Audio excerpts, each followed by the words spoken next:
राम जय जय राम श्री राम जय जय राम राम जय जय राम श्री राम जय राम मंगल भवन अमंगल हारी मंगल। નમસ્કાર મિત્રો, ડીઆર ન્યૂઝમાં આપનું સ્વાગત છે। હું દિનેશસિંહ રાઠોડ। આજે આપણે જોઈશું ગીર સોમનાથના કોડીનારના મૂળ દ્વારકા ખાતે સ્થાનિક ખેડૂતો સાથે રાજ્યપાલ આચાર્ય દેવવ્રતજીનો પ્રાકૃતિક કૃષિ વિશે સંવાદ। श्री राम जय जय राम श्री राम जय जय राम। રાજ્યપાલ આચાર્ય દેવવ્રતજીએ ગીર સોમનાથ જિલ્લાના કોડીનાર તાલુકાના મૂળ દ્વારકા ખાતે સ્થાનિક ખેડૂતો સાથે પ્રાકૃતિક કૃષિ વિશે સંવાદ કર્યો હતો। રાજ્યપાલે ખેડૂતોને પ્રાકૃતિક કૃષિનું મહત્ત્વ સમજાવી ગુરુ દક્ષિણામાં પ્રાકૃતિક ખેતી કરવાની ખાતરી માંગી હતી। પ્રશ્નોત્તરીના માધ્યમથી તેમણે ખેડૂતોની પ્રાકૃતિક કૃષિ અંગેની મૂંઝવણ જાણી તેનો ઉકેલ પણ રાજ્યપાલે આપ્યો હતો। પરિવર્તનથી ગભરાવાની જરૂર નથી, ફક્ત તે માટે સાચી દિશામાં પ્રયત્નો કરવાની જરૂર છે। રાજ્યમાં પ્રાકૃતિક ખેતીનું અભિયાન વેગવંતું બન્યું છે। એનું એ પરિણામ આવ્યું છે કે ગુજરાતમાં આશરે 10 લાખ ખેડૂતો પ્રાકૃતિક ખેતી સાથે જોડાયા છે। અત્યારે સમાજમાં હાર્ટ એટેક, કેન્સર, ડાયાબિટીસ જેવી ગંભીર બીમારીઓ ઝડપથી વધી રહી છે। તેનું કારણ ઝેરયુક્ત આહાર છે। આપણે પાકમાં જે રાસાયણિક ખાતર અને જંતુનાશક દવાઓ નાખીએ છીએ તે ખેત ઉત્પાદનોના માધ્યમથી આપણા શરીરમાં જાય છે। કેન્સર, હાર્ટ એટેક જેવી ગંભીર બીમારીથી બચવાનો ઉપાય પ્રાકૃતિક ખેતીથી જ છે, તેમ રાજ્યપાલે ભારપૂર્વક જણાવ્યું હતું।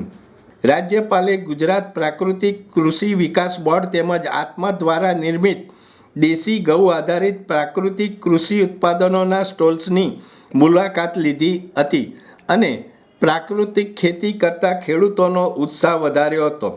કલેક્ટર દિગ્વિજયસિંહ જાડેજાએ પ્રાસંગિક ઉદ્બોધનમાં જણાવ્યું હતું કે રાજ્યપાલે દેશી ગાય આધારિત પ્રાકૃતિક ખેતીની જ્યોત પ્રજ્વલિત કરી છે। સમગ્ર રાજ્યમાં ખેડૂતો તેમાં જોડાઈ રહ્યા છે। પ્રાકૃતિક ખેતીના આ મહાઅભિયાનમાં ગીર સોમનાથ જિલ્લાના ખેડૂતો પણ જોડાયા છે તેમ જણાવી તેમણે ગીર સોમનાથ જિલ્લાની પ્રાકૃતિક કૃષિ એફપીઓ, પ્રાકૃતિક કૃષિના વેચાણ કેન્દ્રો, પ્રાકૃતિક મોડલ ફાર્મ વગેરેની વિસ્તૃત જાણકારી આપી હતી। કાર્યક્રમના પ્રારંભે જિલ્લાના ખેડૂત જીતુભાઈ સોલંકી અને ભગવાનભાઈ કછોટે ઉપસ્થિત ખેડૂતોને પ્રાકૃતિક ખેતીનો પોતાનો અનુભવ વ્યક્ત કરતા ખેતીમાં મૂલ્યવર્ધન, ઉત્પાદનમાં વધારો, જીવામૃત, બીજામૃત, આચ્છાદન અને વાપસા સહિતની પદ્ધતિઓ, ખેડૂતોને પ્રાકૃતિક કૃષિ વિશેની તાલીમ વગેરે વિશે જાણકારી આપી હતી। આત્મા પ્રોજેક્ટ ડિરેક્ટર પુષ્પકાંત સુવર્ણકારે ક્લસ્ટર બેઝ તાલીમ, દેશી ગાય નિભાવ યોજનાના લાભાર્થીઓ, એફપીઓ, ગૌશાળા, કિસાન જૂથ તેમજ સખી મંડળને અપાતા વિવિધ લાભો વગેરે વિશે રાજ્યપાલને અવગત કરાવ્યા હતા।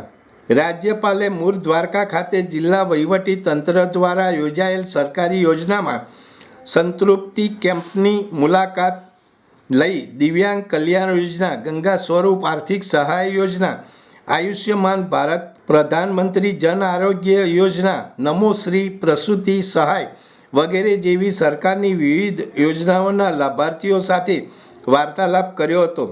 રાજ્યપાલની આ મુલાકાત દરમિયાન જિલ્લા પોલીસ વડા મનોહરસિંહ જાડેજા, નિવાસી અધિક કલેક્ટર રાજેશ આલ, જિલ્લા ગ્રામ વિકાસ એજન્સીના નિયામક યોગેશ જોશી, પ્રાંત અધિકારી ચિરાગ હિરવાણિયા સહિત મોટી સંખ્યામાં મૂળ દ્વારકા અને આસપાસના ગ્રામ્ય વિસ્તારના ખેડૂતો અને ગ્રામજનો ઉપસ્થિત રહ્યા હતા।